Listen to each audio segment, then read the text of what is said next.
పారదర్శకత కోసం సీఎంల భేటీని ప్రత్యక్ష ప్రసారం చేయాలన్నారు మాజీ మంత్రి బొత్స సత్యనారాయణ.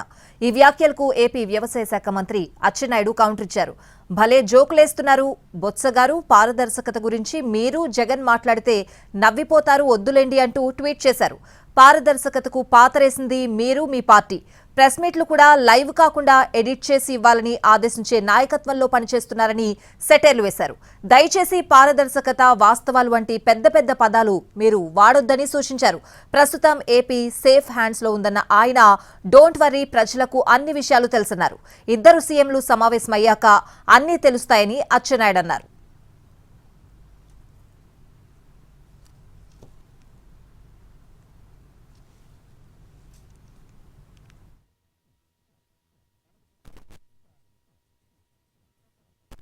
పారదర్శకత కోసం సీఎంల భేటీని ప్రత్యక్ష ప్రసారం చేయాలన్నారు మాజీ మంత్రి బొత్స సత్యనారాయణ.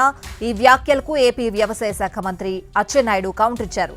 భలే జోకులేస్తున్నారు బొత్స గారు, పారదర్శకత గురించి మీరు జగన్ మాట్లాడితే నవ్విపోతారు వద్దులేండి అంటూ ట్వీట్ చేశారు. పారదర్శకతకు పాతరేసింది మీరు, మీ పార్టీ. ప్రెస్ మీట్లు కూడా లైవ్ కాకుండా ఎడిట్ చేసి ఇవ్వాలని ఆదేశించే నాయకత్వంలో పనిచేస్తున్నారని సెటైర్లు వేశారు. దయచేసి పారదర్శకత, వాస్తవాలు వంటి పెద్ద పెద్ద పదాలు మీరు వాడొద్దని సూచించారు. ప్రస్తుతం ఏపీ సేఫ్ హ్యాండ్స్ లో ఉందన్న ఆయన డోంట్ వర్రీ, ప్రజలకు అన్ని విషయాలు తెలుసన్నారు.